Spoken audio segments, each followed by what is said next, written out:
Hi there guys, how's it going? Welcome back on our hunt for a pressure plate. Now, in my first concept video idea that I dropped and I showed the idea that I was trying to work on a pressure plate, I got a couple of comments and one was from Lois and they put me towards the Steam Workshop where they had created this. Now this is a funky pressure plate design and it works. I will just talk you through a little bit about it and what I feel about it, and then I'll throw myself into survival and we'll build our own just to show you guys. Now, this idea I absolutely love, and the reason why I love it is because it starts where I started. And it is really simply a suspension and a sensor. And the whole idea, and I imagine it's the same as what I thought, was if you have a suspension, and obviously if you put enough weight on that suspension piece goes in, right? And then when you take the weight off, that suspension piece would lift up. That's literally where I started as well, and that's why I love this idea, because I didn't really get it to work very well, but they've managed to get it to work a little bit better than me. So the whole concept and the whole idea behind this is you walk up onto the pad, you crouch onto the pad, the doors open, and away you go. So we go up, we go onto the pad, we crouch, and this is why I stopped, because it doesn't always work. For whatever reason, it can let you down. So you go up, they say take a heavy object with you, place a heavy object down, and it'll work. Job's a good one. So now if we go again, there we go. So we crouch down, and the door's open, and it works. I do like this idea because it starts where I started. I don't like this idea because, as you saw right at the very start, it's not very reliable. A couple of things about this build. They have used the creative suspension and all the creative blocks, but I do think we're talking about survival stuff here, and it's nice to show people how to do this in survival.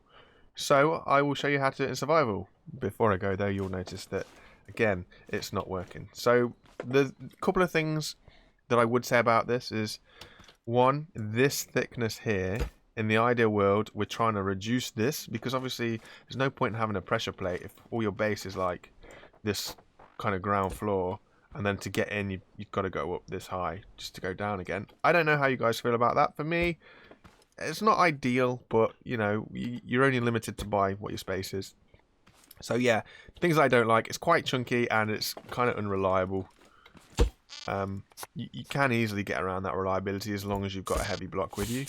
That's great, but yeah, it doesn't always work. Anyway, off to survival to show you how you can build your own pressure plate like this. So here we are in survival, guys, and here is my kind of survival version of that pressure plate. Very interesting. It's a bit hit and miss, but I'll show you some tweaks and tips around it. But it does work. It's really easy to build, and you really don't need an awful lot. Now I will show you how to build it right now. And all we're going to need are these things. You're going to need a material that you're going to need for a floor. We're going to use brick. You're going to need a level 1 sport suspension. I picked the sport suspension because it's small. You can use the bigger suspension, but I like to try and keep things nice and small. Level 1 sport suspension. And it needs to be this way up, so the thicker end is on the floor. Place on top of the suspension what you want to use as your pressure plate. For me, I just like to do a nice 3x3. So I keep it in the middle, sport suspension in the middle, and the 3x3 around it. And that is basically your plate. If you jump on it and crouch, it should sink down. And that is what we're going to be using as our pressure plate. You have to crouch in order for it to go down. Then you put your sensor down on the floor underneath it, looking up at your pressure plate, so that when you're on your pressure plate, it should make a noise. There we go. The sensor picks it up. Only needs to be one block. Now, this is where the cost comes in. For me, I prefer a level 5 controller. The reason why I use a level 5 controller is because it's just got that little bit of speed to it. Then, I use pistons. I'm going to use a level 1 piston. And that is pretty much how you set up a pressure plate. Link your pistons into your controller. Set your controller to its fastest speed. Has to be its fastest speed. And then just go with it. And this is basically how it works. So if we imagine that this is our door, this is our pressure plate, and there we go. So we run up, we crouch down, the door drops down, and we can run on through. It's that simple. Now you might have a few problems with it, and I'll tell you how to fix them. So at the minute it's alright, but it can be a little bit quick. This might be too quick for you. Now you could think about going in here and slowing this down. The only problem is, if we put this on slow, if I crouch on this and then stand up, the controller is now too slow to even open the door. So obviously this has to stay as quick as we can get it. What we need to do is delay the sensor. Now you can do this with all sorts of fancy logic systems, but I'm going to try and keep this nice and cheap for you guys. So it's really easy to do. In order to have that sensor pick up our pressure plate for longer, we just need to add more weight to our pressure plate. So what I'm going to do is literally add an extra block down. So it just adds a little bit of weight. I'm going to do that for 2 blocks. Now you see how the whole plate is now sat down slightly? So if I put our floor level back in, you'll see that it's now below the floor level. Now this isn't ideal, but it does mean that that pulse is extended that little bit longer. Now you can extend it again and again by adding a little bit more weight. So if we do 2 more blocks, here and here. Now you see that's too much, okay? So now it's dropped down onto the sensor.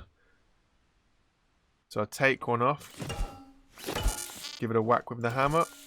No, it's still too heavy. Okay, so that is our limit. In terms of using stone anyway. Yeah. So we could add another block on here. So for example, if we used a wood block, it's dropped it down a little bit more.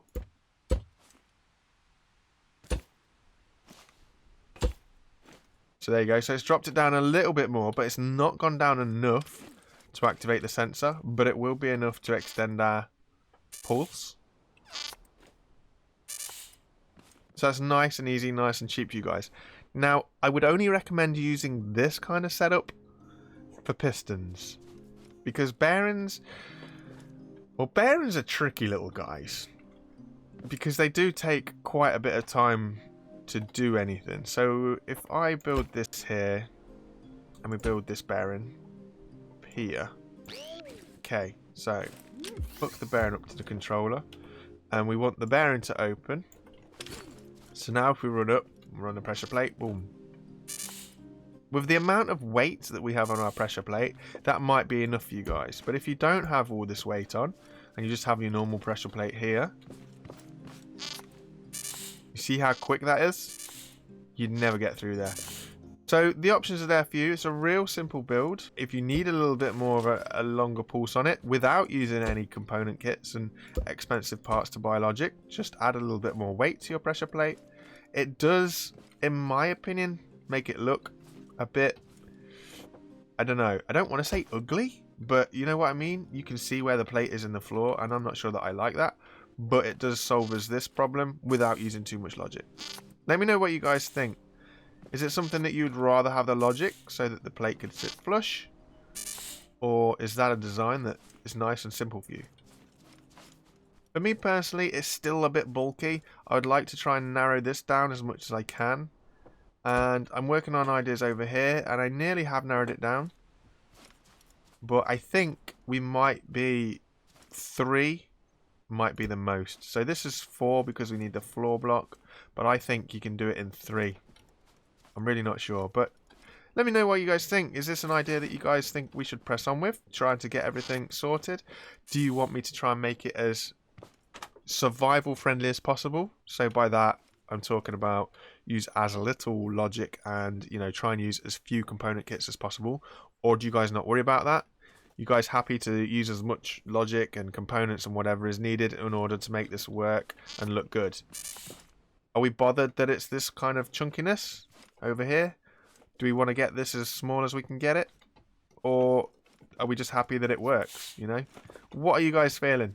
I'm feeling that this is a great idea, and I'm so glad that Lois put it to me, because it is where I started and I couldn't get it to work. But kind of looking at their design, understanding how they actually work, I'm glad that I was put towards it, because it's took me back to where I started, and I'm now kind of proud that actually with a little bit of work it can work. Please don't forget that when I did look at that concept, it was 1 o'clock in the morning and I needed to be asleep, so I didn't spend an awful lot of time on it. So I probably could have figured this out, but I just didn't.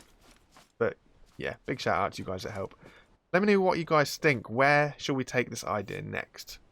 I'll see you next time, guys. Thanks for watching. Peace out and bye for now. Bye, guys.